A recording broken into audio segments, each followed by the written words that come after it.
Hi, this is Arlene again from Durian ASEAN.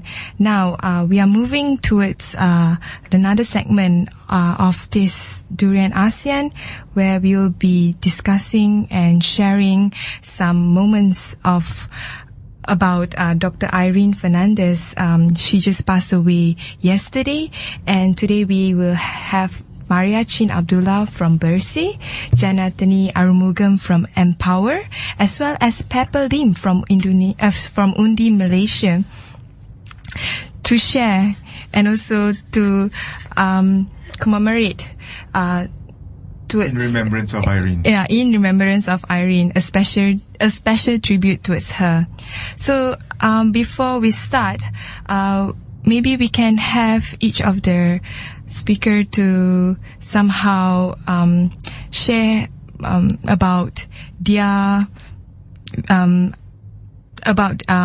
what is their sort of what we remember about Irene. Yeah, what do you remember about Irene? We can start with Mariachi. Good morning. I guess I know Irene since 1985, and together with a group of about 40 women, we actually became very active in terms of the women's rights issues, and we formed the Joint Action Group for Gender Equality.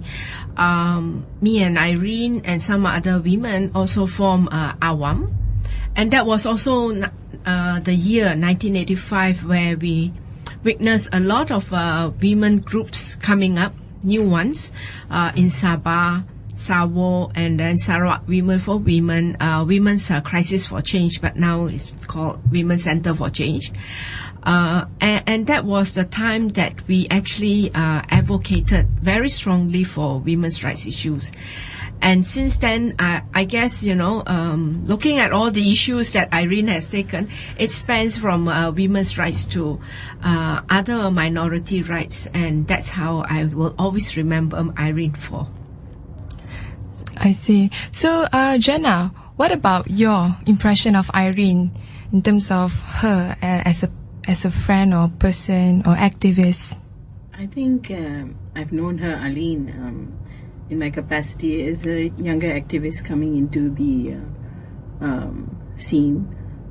I was very interested in the issues of women plantation workers in Malaysia, and very naturally, you start looking at the kind of work that Irene has been doing, and anything that has to do with labor rights. You definitely see Tenaga Nita's contribution in highlighting their issues, their rights, their ability to, voice for the voiceless.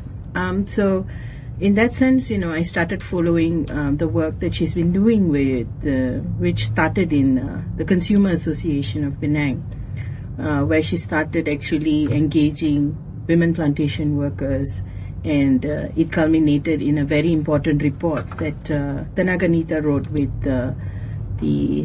PANAP, the Pesticide Network Asia Pacific.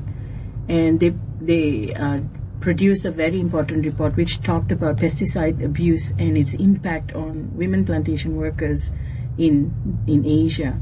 So, and she got a lot of flagship. They got a lot of attention, and the industry was really coming down very hard on Tenaga Nita and also PANAP for releasing this report. But it was a seminal report which really showed the kind of abuses that workers had to tolerate. Yeah. And it was in 2002. And that is a very frightening scenario, considering plantations have existed in Malaysia since the 17th century.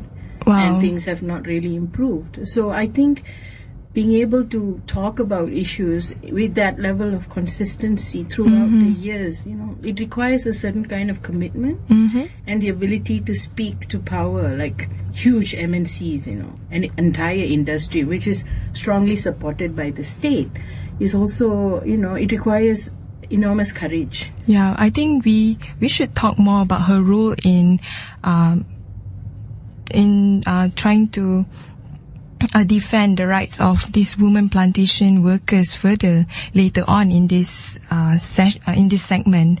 So, Pepper Lim, being an activist yourself, how do you see Irene Fernandez in terms of how she impacts your lives as well as the younger generation of civil society activists? I met Irene at a rally called the Wanita Super Rally. Do any of you women remember that? Yes, we organized it. So everyone, of course, you remember it, right? First time I met Irene, and I didn't quite know that Irene was wheelchair bound. So when I was looking out for all these famous women in the crowd, taking photos of them, here was this Indian woman sitting in a wheelchair being pushed by this elderly gentleman, and then somebody told me, that's Irene Fernandez. I'm like, really?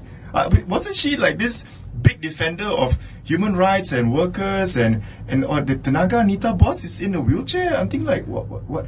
How can it be? I always thought that she was this really, strong woman who's energetic, running and jumping around, but no, she wasn't, and she was this frail woman. But there she was in the hot afternoon at Taman Jaya in her wheelchair, wearing purple, shouting slogans with the rest of us. And she even got herself wheeled all the way to Padang. What Padang was it? It's the one Astaka, opposite. the Astaka. Yeah, I thought that she would have just been wheeled into a car and the car would fetch her there, but no, she was there with us as well. Walking towards the Astaka in this big group. And that was my first meeting with Irene Fernandez. But her health has been failing for quite some time ago, right? Her health. I don't know. But it's just incredible to a person like me, a young, a new activist like me, to see that nothing puts this woman down. You just cannot stop this woman. Yeah, even though her health has been failing for quite some time, she's still like very much very strong in her personal struggle in the civil society. And I just want to give a quote in this website. The website is actually it's called rightlivelihood.org. Sorry about that. So she received the Right Livelihood Award in 2005 by the organization itself. And one of the quote they put there is, "We must change the rule of the global economy, for it is the logic of global capitalism that is the source of the disruption of society and of the environment. The challenge is that even as we deconstruct the old, we dare to imagine and win over people to our visions and programs for the new." So I guess this reflected a lot in her work, especially in terms of the plantation workers that Jana had mentioned, as well as the migrant workers in Malaysia. And I personally believe that her work, not just as a Malaysian campaigner, but as a human rights defender towards migrant workers, farm workers, domestic workers, especially people who are poor and suffering, is something that the new generation can sort of be inspired. So, Maria, you've known her since 1985 back then. How was she back then, and how has she transformed herself from then on? I think it's a matter of not she transformed herself, but how she transformed other people's lives. I think that her involvement has always been one where she stands for justice and human rights. And that actually dictates the type of work that she does, regardless of being in the wheelchair. And I do know a lot of people in wheelchairs speaks very passionately as well.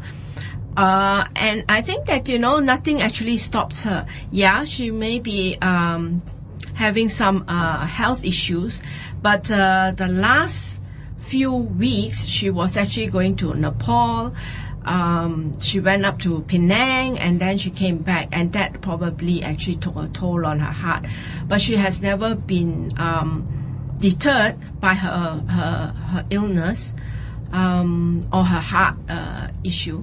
she has never been deterred, and she has been very, very firm and passionate about wanting to do, what is right. Particularly her passion is not just migrant, but refugees, plantation workers, and generally the women's rights issues.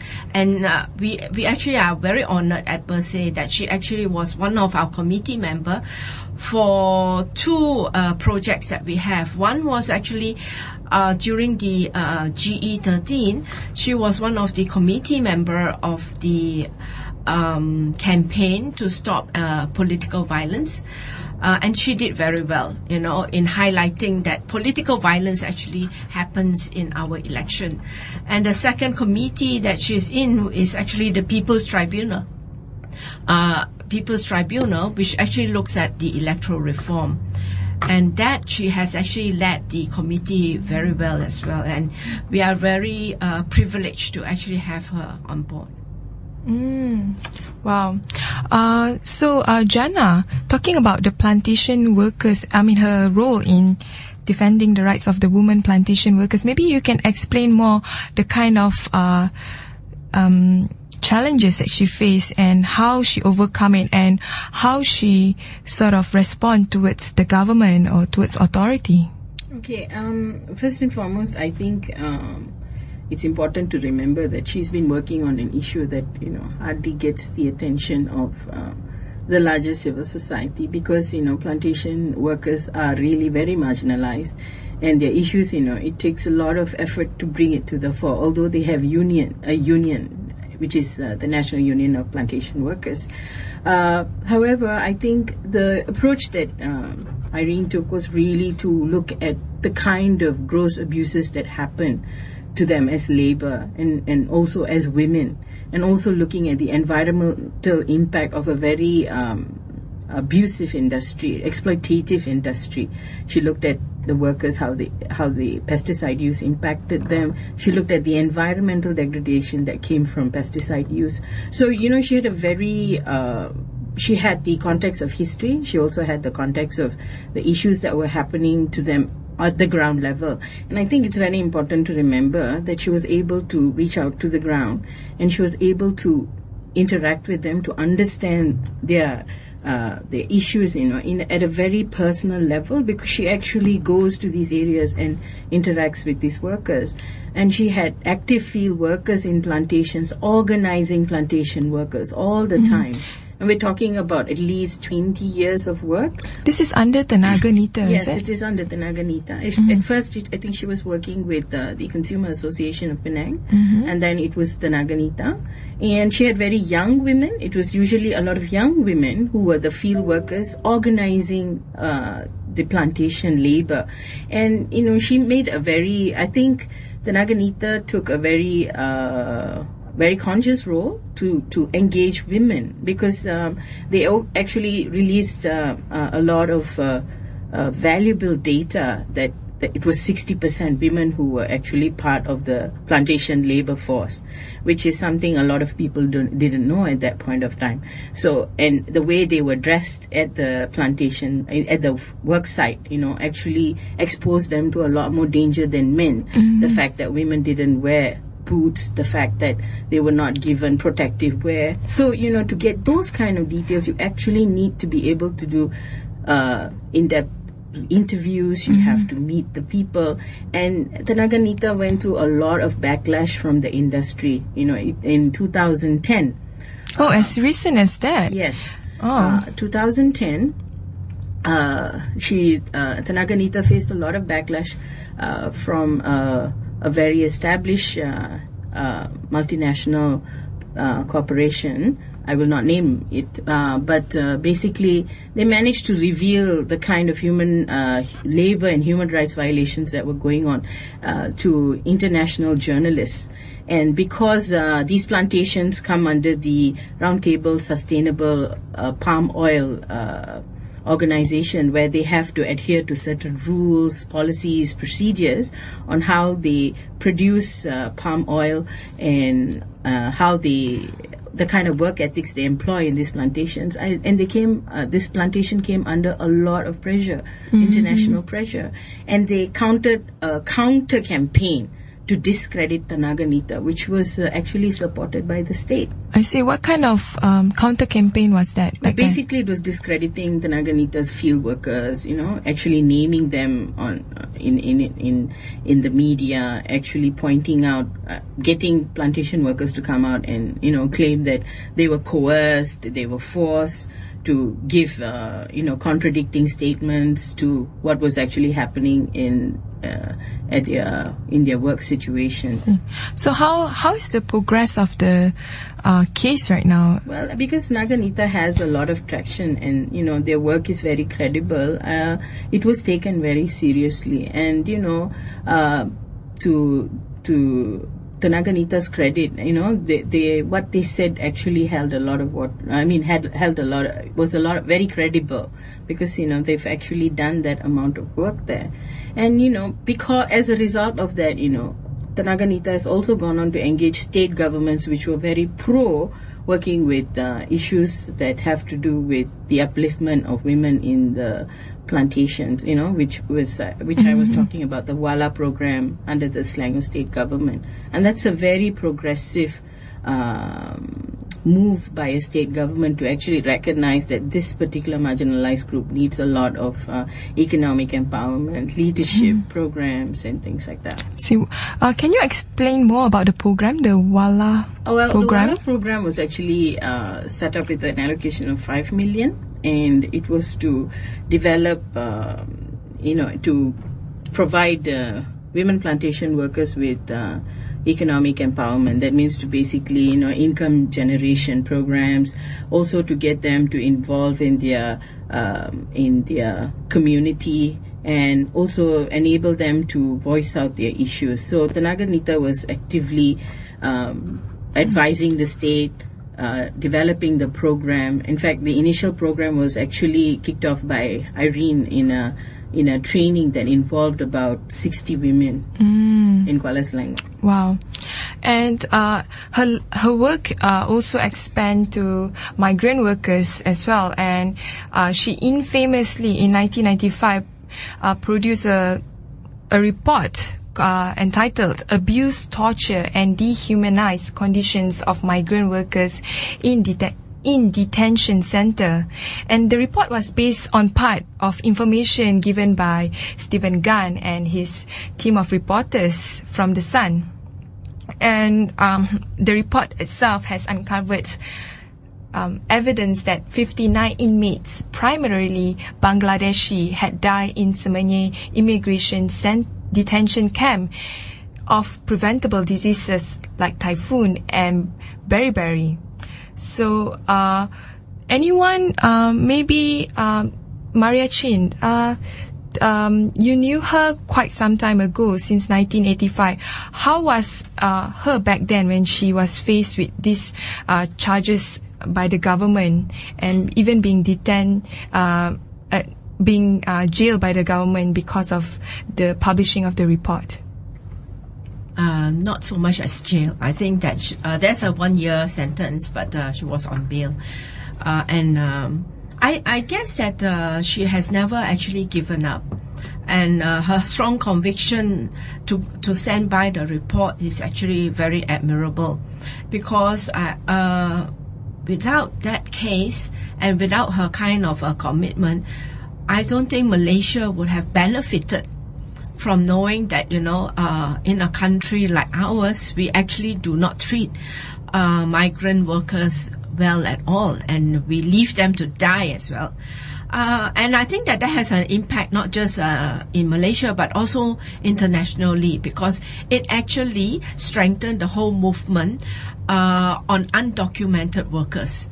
Where that because of the way in which our global economy has been organized, there's a lot of labor movement up and down and across borders.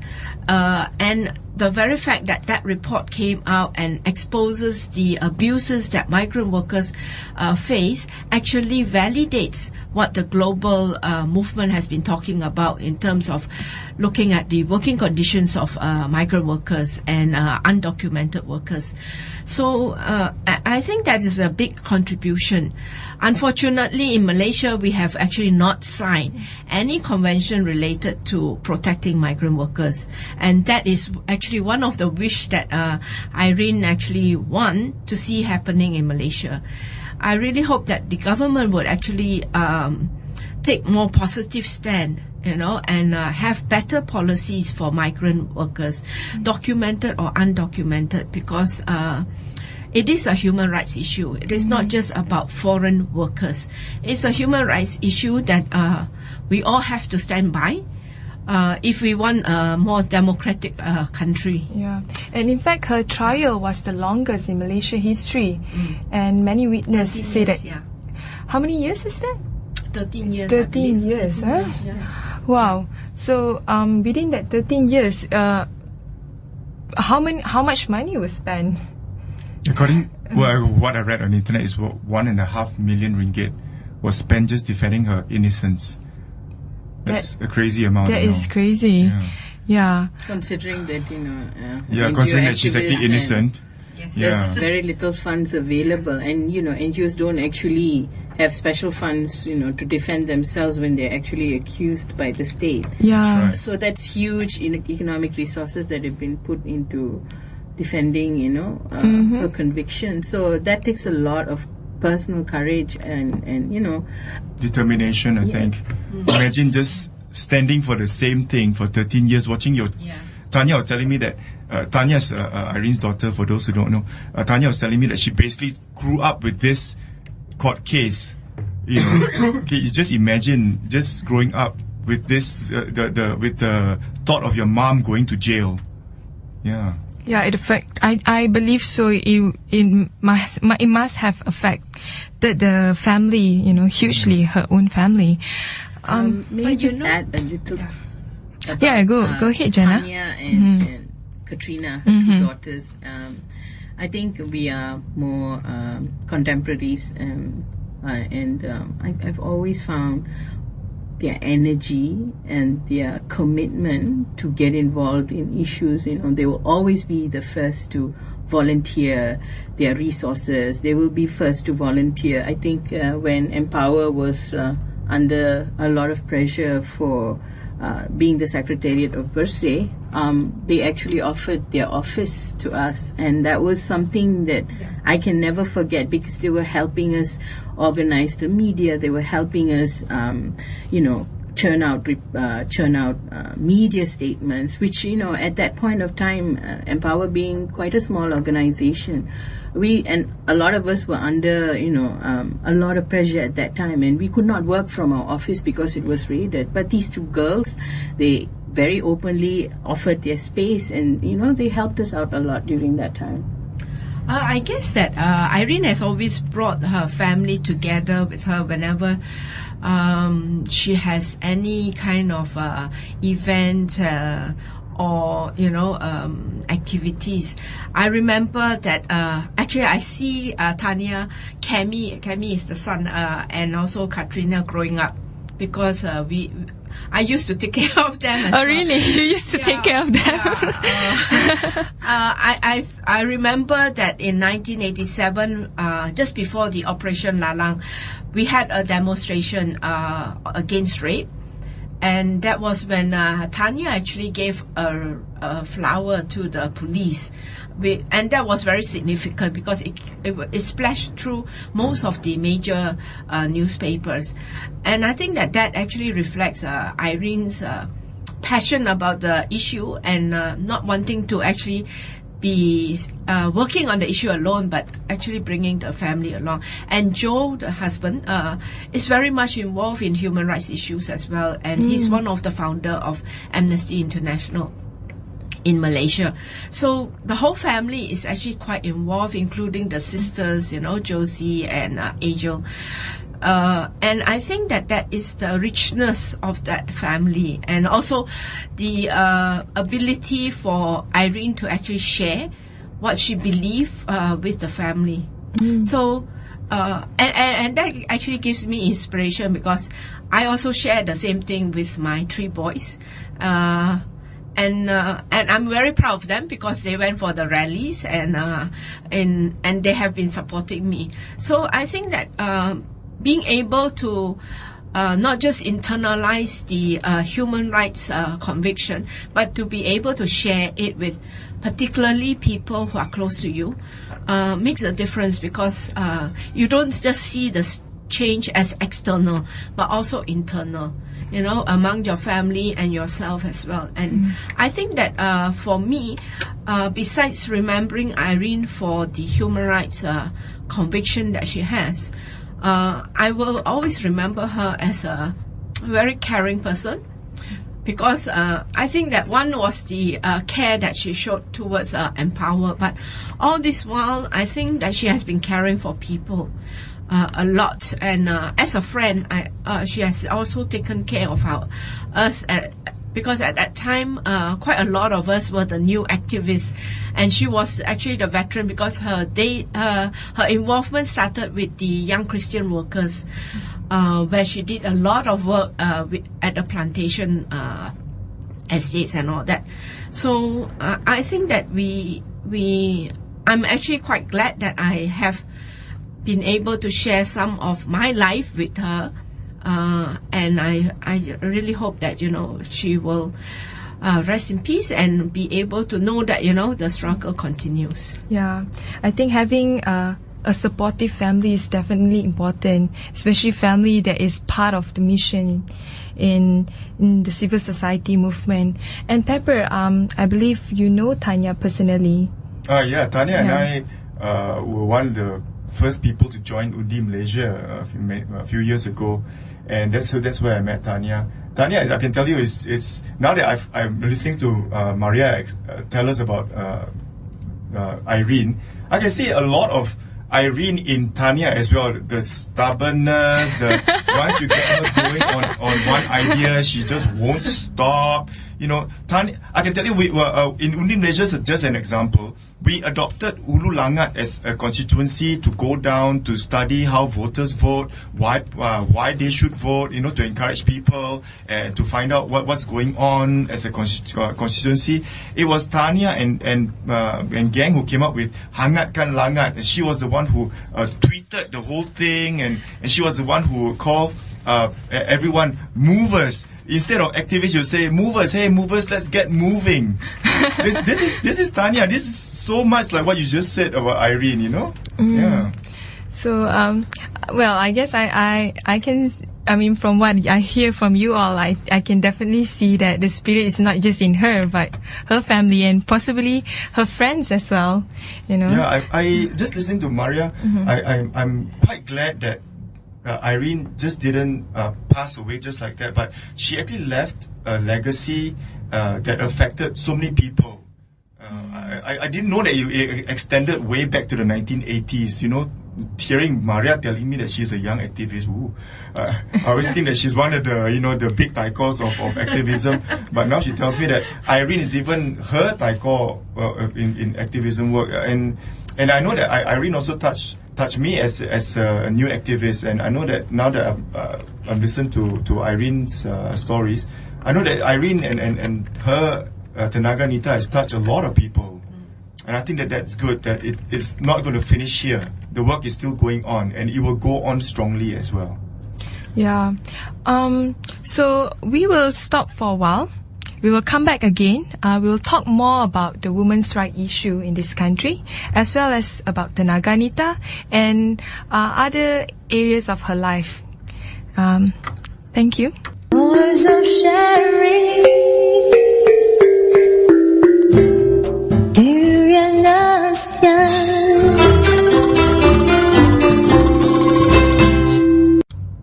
Hi, this is Arlene. Welcome back again to a special tribute segment of commemorating Dr. Irene Fernandez. We have our guests here, Pepper Lim, Maria Chin Abdullah, as well as Janarthani Arumugam.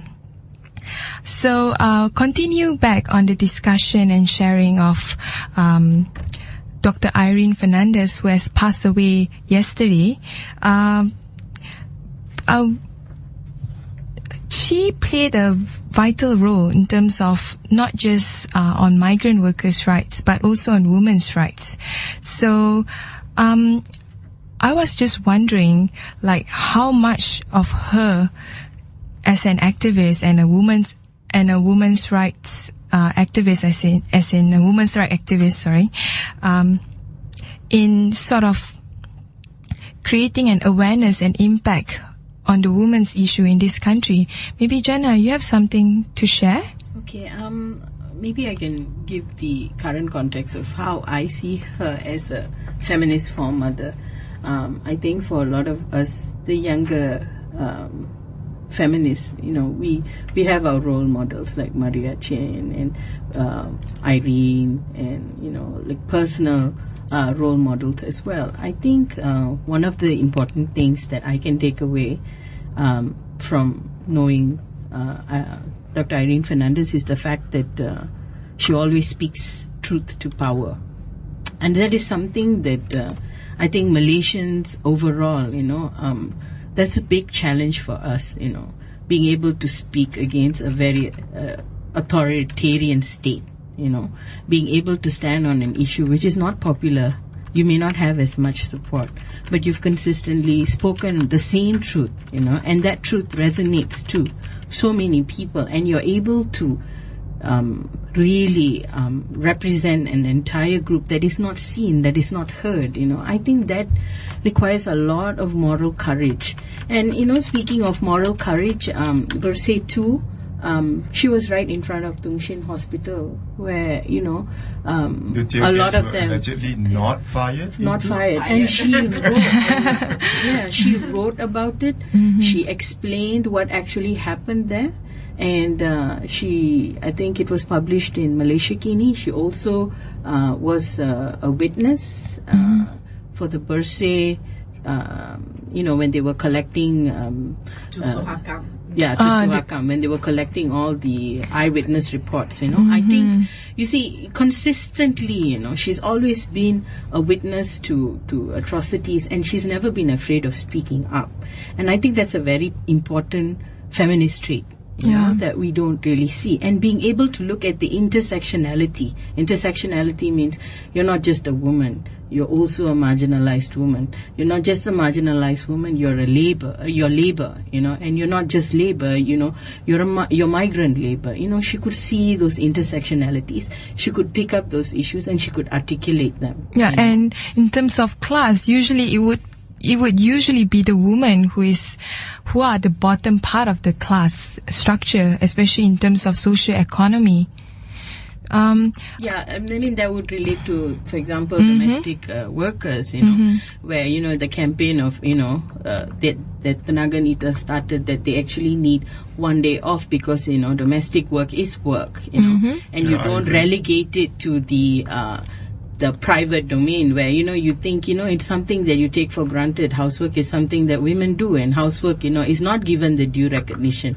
It's not even accounted for in our GDP. I think bringing out domestic work and giving it the validity that it should, and giving it the economic value that it actually should be given, and respecting these women as workers, I think that is also part of the work that Tenaga Nita has been doing. And sadly, in related to the domestic workers, they are still considered as servants in the Malaysian government context. I guess it's not just the Malaysian government, but generally employers treat them like that. And it's really a reflection of policies and laws which actually are not really there. Don't talk about implementation, because what we are looking at in terms of work condition is that controlled day for them to rest. Once a week is like too much. the kind of salaries that they have. They don't get EPF and SOCSO, which most of our workers do. And they don't even get to communicate with their loved ones in their home countries, because sometimes the employers take away their handphones, they take away their passports and all that. And of course, when the issue of Bonat case came up, everyone is shocked. But what is so shocking about it, because that is the way in which Malaysian employers have been treating domestic workers. Because we are so colonial and so feudal to the extent that we feel that, you know, because we pay for you, you are mine. You know, you are my object to be used and abused as and when I like. And that is something that I feel that the government has actually failed the domestic workers. And also they have actually allowed the employment agencies to exploit these workers, because they not only come over and we have the impression they come over and just earn and go off, but they have to pay back the employment agencies, you know, fees, exit fee to the government as well, and that's a lot of money for migrant workers to actually pay. And we actually complain that, you know, Indonesia or other countries asking for more wages for the domestic workers. For me, you know, that is really not fair, and that is really a double standard, because for us as Malaysian workers, we want better condition, we want better pay, we want to be treated better, but we cannot extend that to our foreign workers. So when you talk about human rights, it's only for the Malaysian context, but not for the rest of humanity. Exactly. Seems like that. Yeah. Pepper, you want to add on? Yeah, I was earlier telling Arlene that when I asked for the position of manager in my company, the company actually looked at my record. They interviewed me to find out whether I could be the manager of a department. And that's how they choose you to be managers. When I changed jobs, when I went to ask for a job in a new company, again, I had to submit a CV and prove to them that I can be that manager you're looking for, to manage people. But in Malaysia, anyone with money can just employ someone else, whether or not you know how to treat this person well, you know how to motivate this person, you know how to get the best out of this person. That none of that is considered. It's so strange. And then we get this Bonat case, because you're trying to get your employee to do something, and the way you do it is to burn her with the ironing, the iron. Macam ini ke you call yourself a good employer? Yeah, and the worst part is not just about the human rights issue. I mean, the worst part is we Malaysians, we don't really see this as something that is of a concern.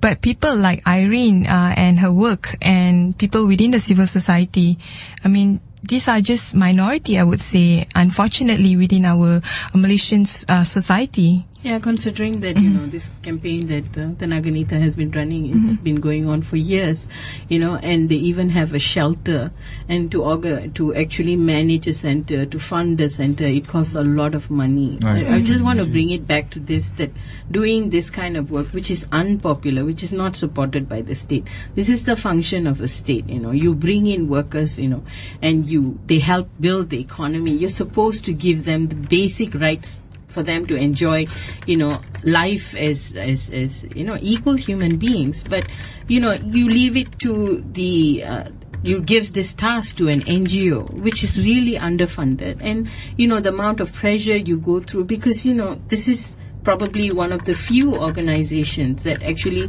protect migrant workers, refugees even, you know. So, you know, you have this small resource which is being stretched, you know, excessively, and it's not easy to do, because I know Tenaga Nita goes into detention centers. They do not get any kind of cooperation from the detention centers when they want to go and check on workers who are going to be deported, where they notice that some of them go missing, for example, so issues like that, when you have a lone voice speaking against the state, which is powerful, which controls media, which is able to shape the perception of the citizens of the nation. So it is tireless work, and it's work that is very, very not appreciated at all. Mm-hmm. I guess it comes down to how we view nation building. Particularly in times like this, where the nation itself is actually very diverse. We have a lot of people from various class background, social background, cultural background, including those who come into our countries to actually work, and they are not just the migrant workers, right? We also have expatriates and all that. We don't mind, as a nation, we don't mind taking them, because it helps to lower the wages, we don't have to pay for their EPF and all that, and we don't have to bother about treating them right. And that becomes a problem, because over the years, the migrant workers actually settle down in this country. So what is the government policies to deal with issues like access to health, access to education, access to kindergartens, childcare facilities, housing, and so forth? We don't have. So they are forced to actually take care of it privately, and that's why you have squatter areas like Sungai Kayu Ara is one big area that you can actually think of, where they are settling down on their own, using their own money and resources in a very very low and below kind of standard housing area, housing standards. And I think that we should be ashamed of ourselves to be doing this to other people when we expect the best of the best, as a Malaysian. And so therefore, when we talk about nation building, we should actually look at the nation with all these diverse needs and all that, not to try to separate them and try to divide them, but actually try to see how we can actually integrate and enrich on this diversity. But that is not what our government is doing, unfortunately. I agree. I think that our government always has a very short viewpoint, or they only make policies for the next 2 years. Even if they tell, we have a 20-year plan, but along the way it's always changed and diverted somewhere else. It's like we are nearing our Wawasan 2020, right. And how close are we to achieving what our Wawasan 2020 was originally supposed to be? Are we going to be that developed nation that we always have aspired to be? And it's not just developed, but inclusive nation. Yeah, for example, the 6P program, that was basically, preying on migrant workers. That's already gone, really, 6P is but you look at the amount of money people paid, migrant workers paid, to get some kind of legitimacy to be here, because you have a lot of them who are working without their documents that is required to work in this country. But the way the government used an opportunity, and then it appointed certain cronies, and then it managed to make so much of money of so many people, 1.2 million people registered. 1.2 million people, and how much money they make out of that? So if we're talking about maybe... These are only documented, yeah. We're not talking about the undocumented. Yeah. And a lot of them were cheated by these agents. And Tenaga Nita came up and made a critique of that program, and of course this was not highlighted at all, but the critique is available. A lot of the work that Tenaga Nita has done to strengthen the voices of migrants, of refugees, is actually available online, and a lot of Malaysians, they just need to look at, every year Tenaga Nita celebrates International Migrant Day. Every year. Which date is that? I think it's in it's somewhere around the Human Rights Week. Okay. In November. So every year they celebrate somewhere it. in November. Yeah. But it's hardly ever recognized. You don't see it publicized in mainstream media, and maybe, alternative media will carry one press statement by Tenaga Nita, the participation will be completely by migrant workers. You never see Malaysians actually, coming there to even understand the issues, at that point of time. I think Malaysians don't understand even Labor Day, which they celebrate every year. Everybody knows the date, but I think nobody knows what the original Labor Day is for. It's almost like, it's a holiday, let's just stay at home, but let's go watch a movie. I was actually there at Labor... PSM's PSM was one of the organizers of this Labor Day March, where bank workers were asking for more pay. Their pay has been stagnant for 10 years. 10 years! That's why your bank lines are so long. You've got unhappy workers. Plantation workers has been stagnant for the last 40 years. Last 40 years? And yet our country runs on palm oil and rubber. So what is the average... And services. Jana, what is the average salary for plantation workers? Okay, so right now what's happening is, a lot of them are contract workers. You can't get younger Malaysians. That is ridiculous. To actually work. Being contract workers is a bit like saying, get ready to be fired workers. Get ready to be, just... Now, in plantations it's different because you get housing. So you're going to be evicted. You're going to be without a job, and you're probably never going to get employed. And we're talking about women above 60 who are basically holding on to jobs, in plantations. All the jobs that have to do with harvesting and all, it is migrant workers who are employed. And so what happens is they all housed, like 10 men are housed in one little house, and they are treated very badly. They work from 6 in the morning right up to maybe 7. They have 2 Are shifts. they being paid by the hour? 700 ringgit. That's it. But you have the minister coming up and saying, Malaysia is very fair in the way they, remunerate plantation workers. It's 900 ringgit. But the fact that it's contract work, it's informalized work, and it's women who are doing this work. There is no protection, no benefits, no employment benefits. Nobody talks about that because there is a big disconnect between what the government thinks is happening and what's actually being practiced in the industry. So that goes my question. When Maria Chin, you mentioned that so far there's no government policy in protecting the basic needs as well as in promoting diversity within our society, especially in regards to migrant workers. So I was wondering, what about state government? Are they concerned about the plight of migrant workers? Can Pakatan, since they are so gung-ho about these things, are they doing something about it? I guess starting that WALA program is a step towards that. But I don't think I remember any state government coming forward to defend plantation shame workers on you, at all. Pakatan. I think also the fact that Selangor has adopted anti-trafficking stance. They were actually part of a program where they wanted to stop the trafficking of women, and I think Tenaga Nita played an important role in that. But I think to extend protection, to extend human dignity to migrant workers is something I think we cannot just depend on state governments. We cannot just depend on political parties, whichever side of the divide. I think Malaysians themselves need to to understand, it's human dignity that we're talking about.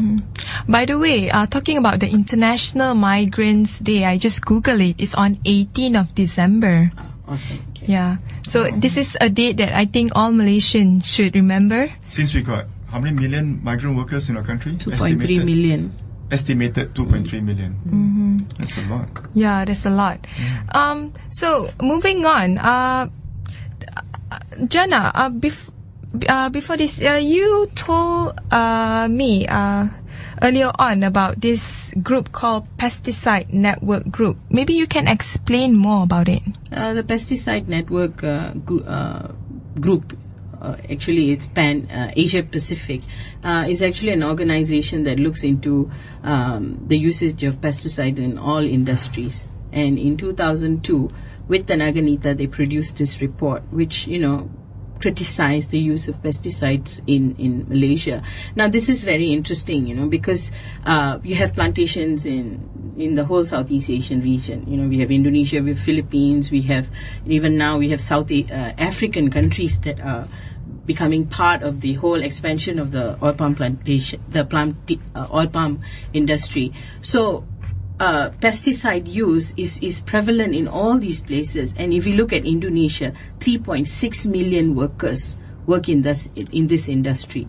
And women are basically informal labor, and they are the ones who do a lot of the fertilizing. They also do a lot of the spraying of pesticides. So it has an important relevance to all these other countries as well, how are women workers treated in these countries. But, the way it works, right?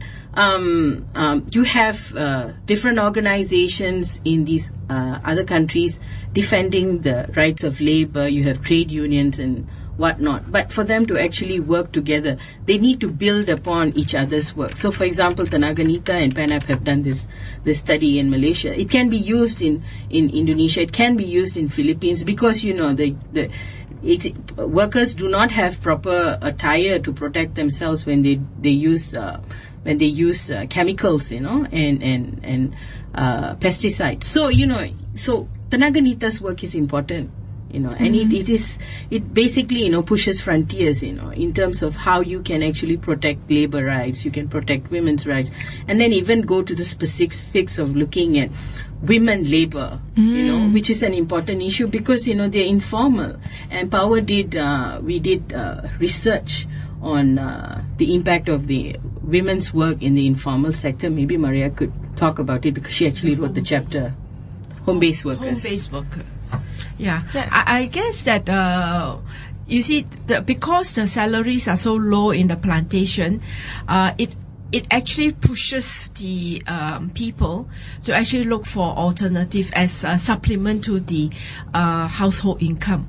So, for example, we do know of cases where they wash the empty bottles for Samsu bottles. One box will only bring about a few cents to the person, and women does that. Before you go further, maybe you can explain to the listener what is an informal sector.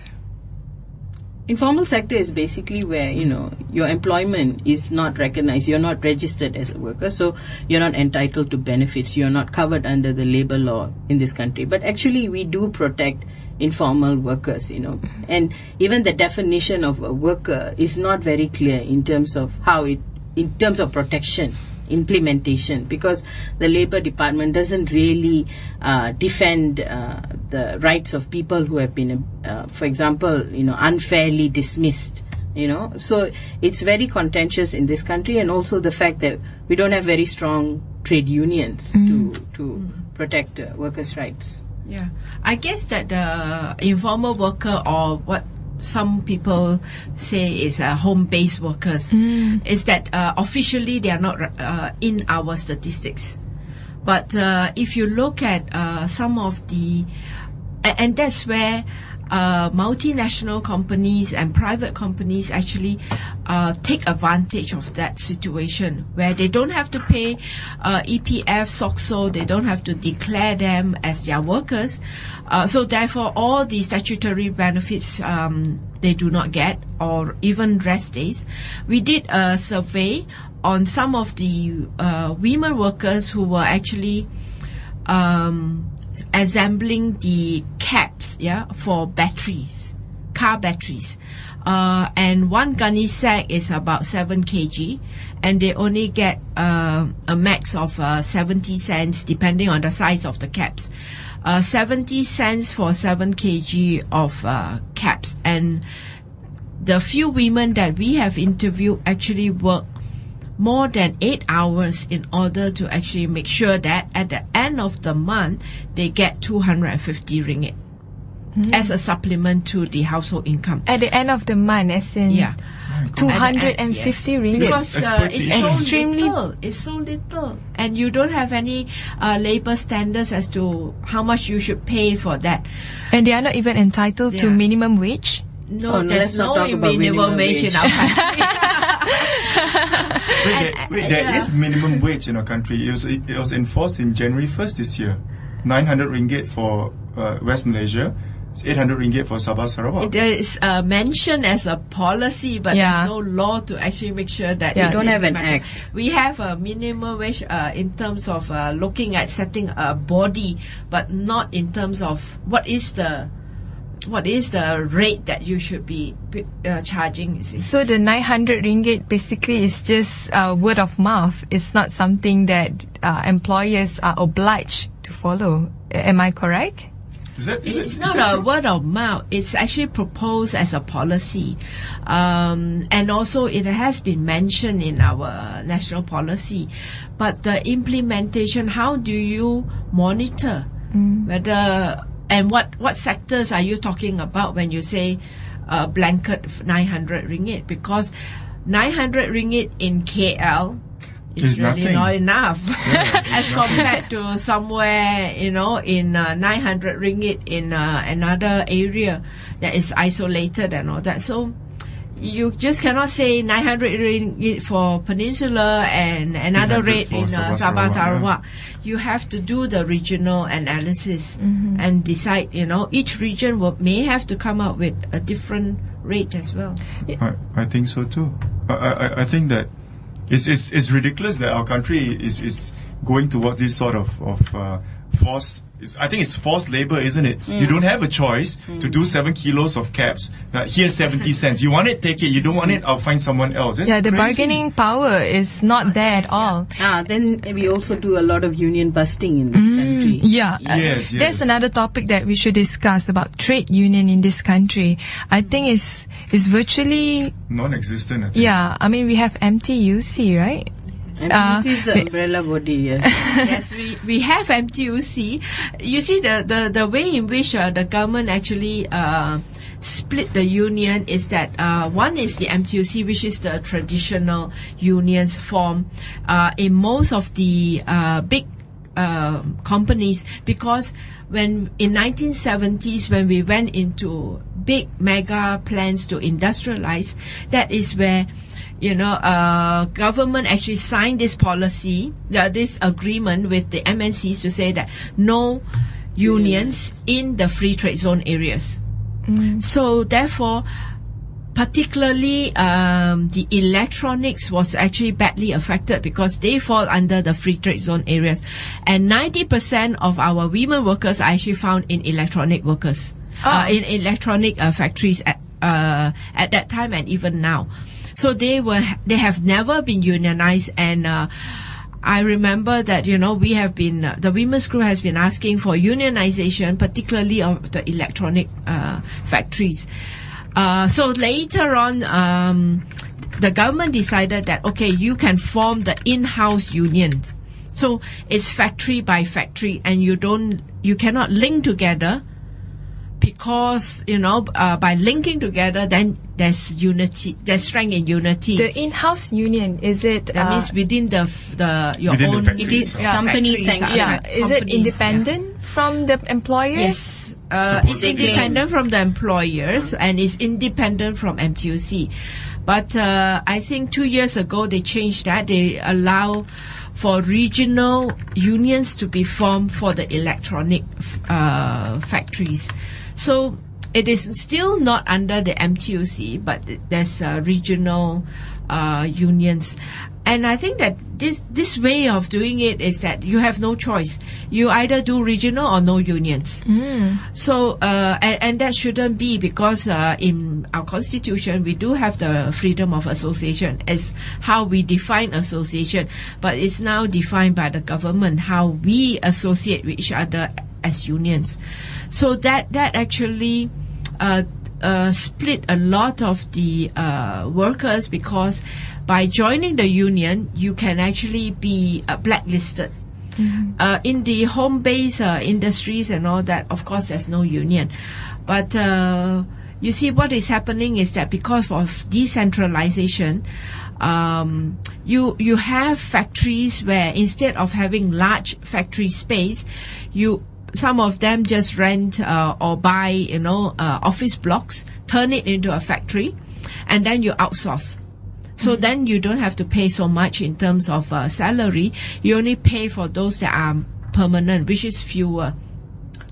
And the permanent workers actually would not dare to form any unions because they are so small, you see. And somehow it will affect their future promotion and works as well. Yeah. And trade unionism has a very interesting history in Malaysia. Like if you take the plantations, for example, trade unions existed, prolifically all through. Any plantation was able to unionize. This is it's during colonial times. So 1954, National Union of Plantation Workers was established by the British government. So are you saying that the British actually allowed trade unions? They did not allow trade unions. Workers were politicized enough to organize themselves. I see. Which is not happening today. That's the biggest difference. So we had, workers' conscientization because, colonial oppression in plantations was very high, and people organized because, it was so oppressive, the work conditions and things like that. So you had unions all over the place, and they could negotiate with plantations, on their own right and demand for wages. So there was a point when, union workers were so strong. Unfortunately, when in 1954, the colonial government started to restrict how trade unions were established, especially it started in plantations.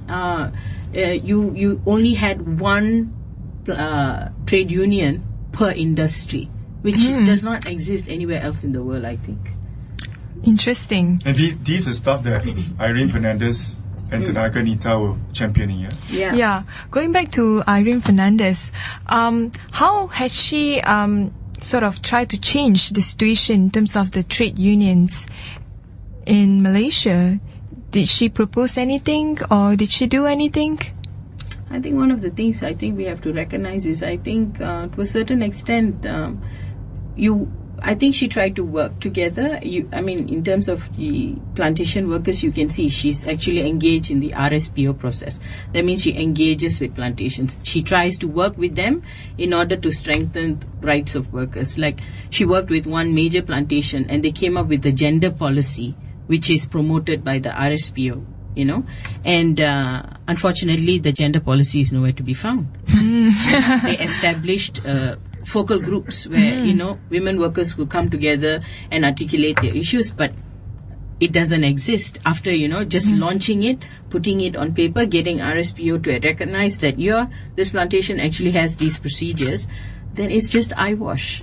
So when that doesn't work, then Tenaga Nita takes a different track and says, look, you said you have a gender policy, you don't have a gender policy, and the workers' rights are still not protected. Yeah. Moving forward to another area that Dr. Irene Fernandez had championed before is on human rights trafficking and sex workers. Maria Chin, you can start and share something about it. I guess that this is a long standing issue, the trafficking, human trafficking.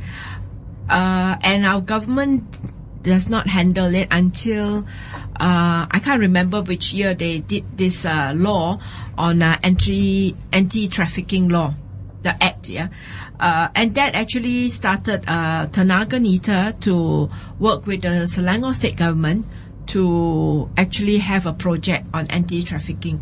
So Selangor has a program. As to the progress of that program, I'm not sure because I'm not really directly involved. But the human trafficking is really something that it takes more than just policies to actually resolve this. It's much bigger than the government, and various stakeholders are involved. The police is involved, immigration is involved. There are so many people involved, legally and also illegally.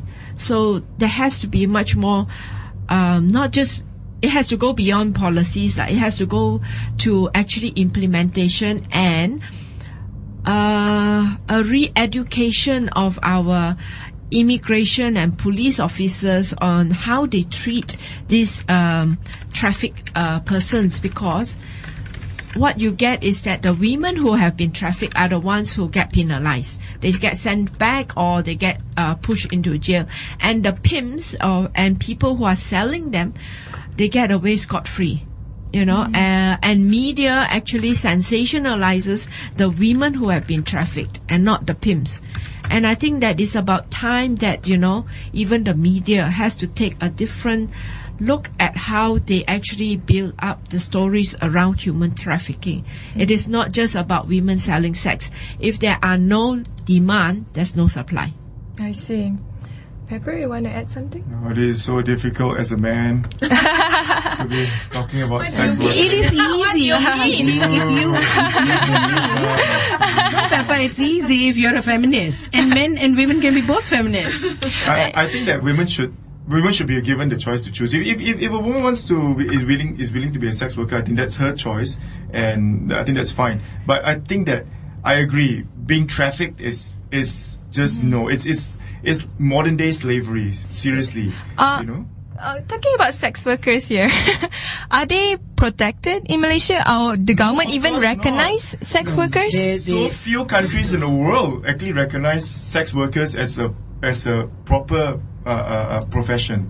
But we do have a fledgling organization that is starting to articulate issues on sex workers. But as Pepper said, we don't even recognize the fact that this is a group that's already marginalized, right?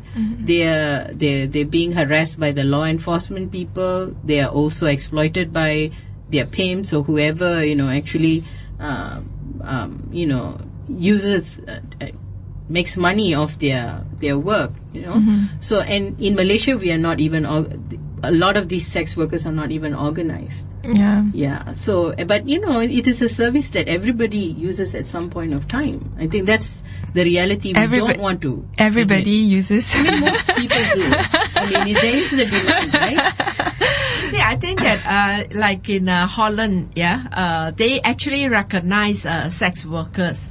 And I think that there's a pro and con about it. The advantage of doing that is that it becomes, you forces the government to look at your public policies and laws to recognize these group of people as workers, and that they need that protection in terms of their work condition.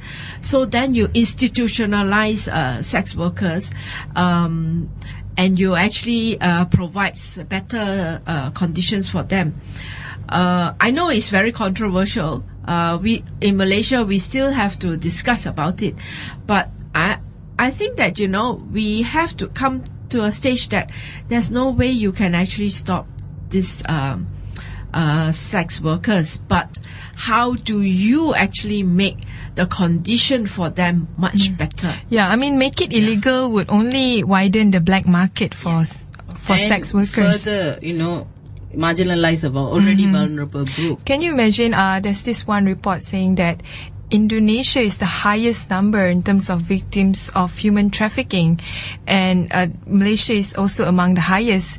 It shows that being a Muslim majority countries, it doesn't mean that you are sort of like immune to issues like human trafficking and sex workers. And I feel that because there's no laws and rule of laws in place, is only going to make things worse. I think the important question here is to look at the economic needs of that particular nation, where they cannot provide jobs for people, you know, so they become vulnerable to, you know, being enticed by agents. And, you know, it's basically pressures of living in a very harsh economy that, you know, leads you to, you know, seek better opportunities, you know. So I don't know. I mean, I don't see the connection really between religion rather than economic pressures, you know, that force people to become victims of a global process, you know. I think we need to be very clear about things like that, because if we confuse that, you know, we don't really address the issue at hand. People don't have jobs, people can't have opportunities, so they seek work, and there are a lot of entities that will exploit people who are desperate, at that point. And of course, sex work is high risk, especially when it's kept in the dark and away from everybody else. It's not talked openly. People don't know that they should use condoms. They don't know that they should, how to have safe sex. But they're having it in back alleys. It was just horrible. I know of runaway children who are forced to earn a living by offering themselves in dark alleys behind shop lots, and their customers do not even want to wear condoms. So what do you want to do? Do you want to get paid or not?